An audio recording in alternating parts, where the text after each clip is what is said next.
Caribbean and the world. And according to Prime Minister Stewart, since its inception in the early 1990s, the social partnership has had to respond to fluctuations across the globe. He says its operations today are different from the 1990s. He made the comments at a meeting of the tripartite grouping this morning at the Lloyd Erskine Sandiford Center. A lot of the verities, a lot of the truths to which we had accustomed ourselves have been rudely shaken by volcanic events across the world economy. We have not been left unaffected by any of this, and as a result, of course, we have had our challenges. President of the Congress of Trade Unions and Staff Associations of Barbados, Cedric Murrell, is of the view there is not enough respect and trust among the players in the partnership. We have to, in my view, surmount those mountains by returning to the underpinnings and the undergirdings that created the atmosphere then that allowed us to form that partnership.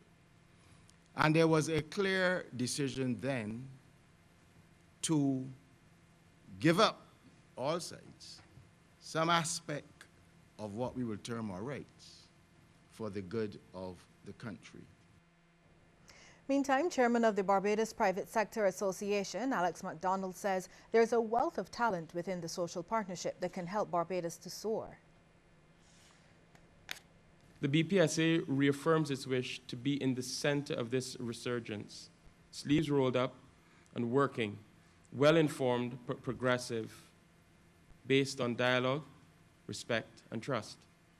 The private sector has led the path of growth in the past years, and we remain committed to see Barbados return to growth. The private sector is not a group of identifiable businesses, but represents a large conglomerate of persons operating outside of the public sector, inside Barbados and outside of Barbados. A deal has been reached between the National Union of Public Workers and government, bringing an end to the go-slow at the Bridgetown port. Work is also expected to return to normal at the Grantley Adams International Airport. The two sides reached an agreement on the proposed merger of the Customs and Excise Department into the Barbados Revenue Authority after a 4-hour meeting at government headquarters, which ended after 8 last night. Afterward, Finance Minister Chris Sinclair revealed one of the main bones of contention, the option forms issued to customs officers, had been withdrawn. The parties agree that such negotiations will restart in earnest on Wednesday, August 5th at 10:30 to clarify, 10 o'clock, to clarify all outstanding issues as they pertain to the security of the workers who may opt to transition into the Barbados Revenue Authority. And 3, the parties agree that as an act of good faith and in keeping with good industrial relations practice, that the current option forms issued would be rescinded and that normal operations within the customs would be restored immediately. Minister Sinclair also apologized to the business community, the public and visitors for the inconvenience caused by the recent industrial action. Meantime, NUPW Acting General Secretary Rosalind Smith says she too was satisfied with the outcome of the meeting. We are satisfied with the level of discussions, and we have agreed to meet from next week. So the union will be putting together a list for submission to activate the discussions next week. Meanwhile, the NUPW is still seeking a meeting with the management at the Sanitation Service Authority to thrash out issues regarding the non-payment of workers who worked during the national protests but haven't received their monies. President Akani McDowell says they're awaiting correspondence from the SSA. We wrote to the management. The management is now to get back to us to let us know when they can meet. I don't think that this is a big issue, though. If a worker has been at work and could not work because of the prevailing circumstances, then that worker should be paid. And I think that is an agreement on both sides. So all we need to do is to sit down, look at the evidence, and make sure that those who worked are paid. Those who didn't work, that is a matter for us. That is a matter for us. We can work around something with that. The workers who who will not be compensated. The union will make sure that they are comfortable. That's what we would do. But I want the management of SSA to make sure that those workers who would have worked are paid. Some Calypsonians will be singing different songs at tomorrow's MQI Pickety Crop Finals.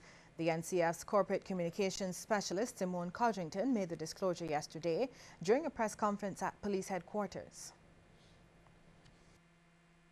At least 2 persons will be singing new songs. That will be Adrian Clark. He has changed his song.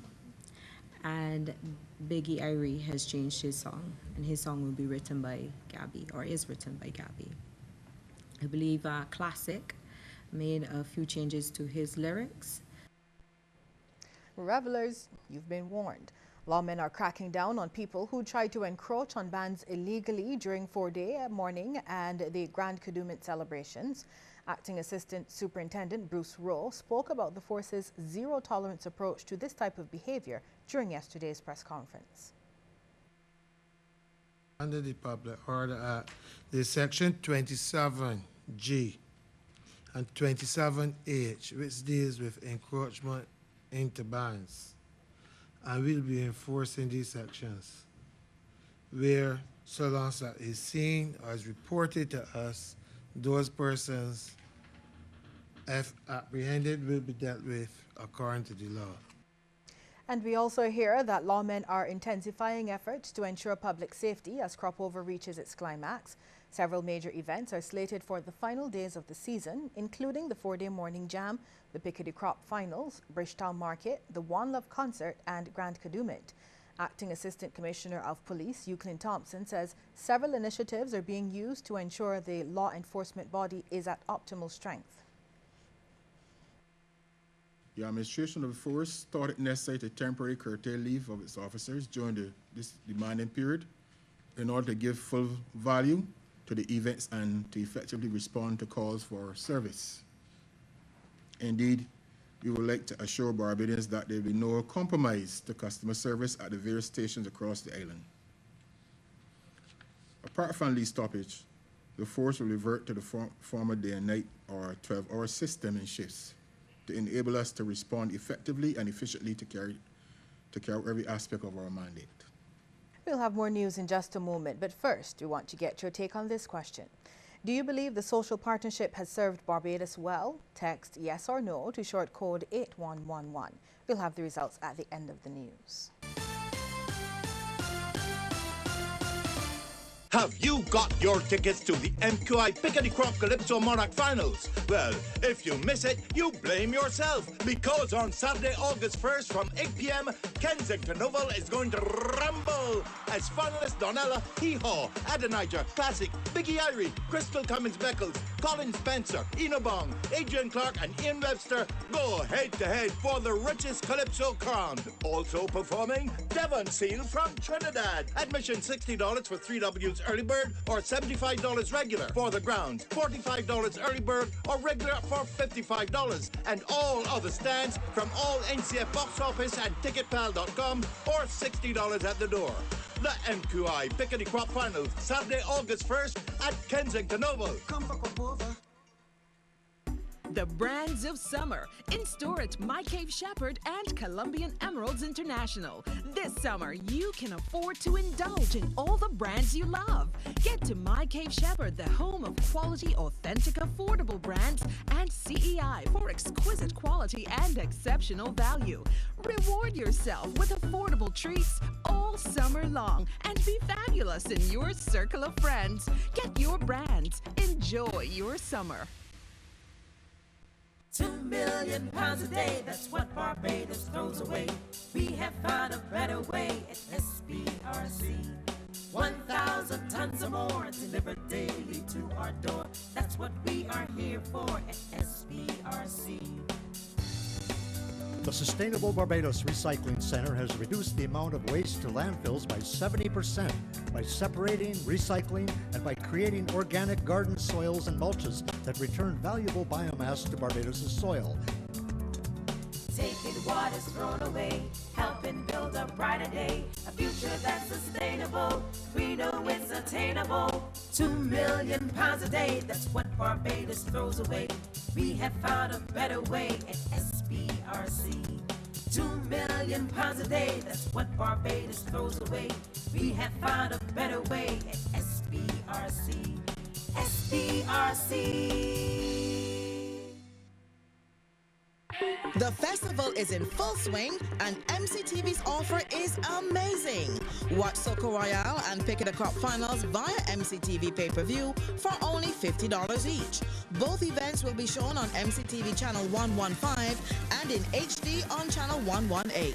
To book, call MCTV at 228-6288 or email us customerservices@cbc.bb. Remember to have your account number at hand when booking. Special conditions apply. MCTV, the right choice for the festival.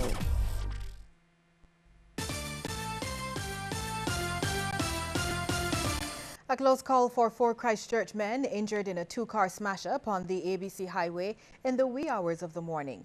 Emergency teams, including police, fire service, and 3 ambulances responded to the accident. It occurred just after 2 a.m. on the section between the Dighton Griffith Secondary School and Newton Roundabout. One of the cars was driven by 56-year-old Jeffrey Mapp of Briar Hall. He and his 2 passengers, 65-year-old Glenfield Douglas and 70-year-old Steve Senhouse of Silver Hill, complained of pains about the body. The driver of the other vehicle involved, Dale Thorpe, 38 years of age, from Balls, complained of chest and shoulder pains. The 4 were taken to the Queen Elizabeth Hospital for treatment. None of the injuries was life-threatening. Both cars were extensively damaged. New statistics from the Ministry of Health show the prevalence of diabetes in Barbados is still on the rise. That's according to Chief Medical Officer Dr. Joy St. John. Back in 2007, a survey indicated the rate stood at nearly 15%. Dr. St. John says that figure has increased. Prevalence of diabetes has gone up to 16.8%. We're going in the wrong direction, ladies and gentlemen, not only from the perspective of the fact that we do not want to have more Barbadians who are ill, but also from the perspective that from the global target that all countries have signed on to, we should be trying to keep our diabetes prevalence at a stable level. There should be no increase, but we are increasing. Dr. St. John gave the details during a diabetes workshop for polyclinic staff at the Pan American Health Organization's headquarters yesterday. She also expressed concern about obesity. Not only that, we have increased the amount of obesity in Barbados, not just among the women, but also among the men. There are more men who are obese. They're catching up with us, and that's not the kind of race we want to run in Barbados. Commerce Minister Donville Innes has acknowledged there is still a need for some clarity on issues related to the Cahill Plasma Gasification Waste-to-Energy plant. However, he has reminded those opposed to the $700 million project that it still has to go through the process of seeking town planning approval. Minister Innes made the comment while responding to a question as a guest at the Barbados Chamber of Commerce and Industry's monthly business luncheon at the Hilton Barbados. The topic was sustainable waste management in Barbados. The government of Barbados has, I should say, the Cahill project, as we're talking about, has not yet attracted the attention of the Town Country Planning Department. And we still have to realize that in Barbados, that whatever one may say, we still have processes to go through, including environmental impact assessments and getting Town Country Planning approval. And to the best of my knowledge, that has not yet been granted. But I think that the conversation is very healthy, and those who be discussing it have a right to express their views and to shape government policies and to give you the assurance that the government is listening. Perhaps what the government needs to do is to talk a bit more and get ahead of the narrative and let people know exactly what is going on. Minister Innes also thinks more education is needed at the household level when it comes to waste management. Still to come, a look at some of the stories making headlines across the region. But first, a reminder that we want to hear from you on this question. Do you believe the social partnership has served Barbados well? Text yes or no to short code 8111. We'll have the results for you at the end of the news. Now remember, you can also follow us on Twitter at CBC_Barbados and on our Facebook page, CBC News Barbados. Summer parties are heating up, but Biko can cool you down with a great summer party special. A 4-liter Biko value pack, now only $34.99. Or grab the 1-liter size for just $11.99. So when the party gets hot, hot, hot, cool down with Biko's summer party special. Available from participating retailers, Biko Mobilers, and the Biko Direct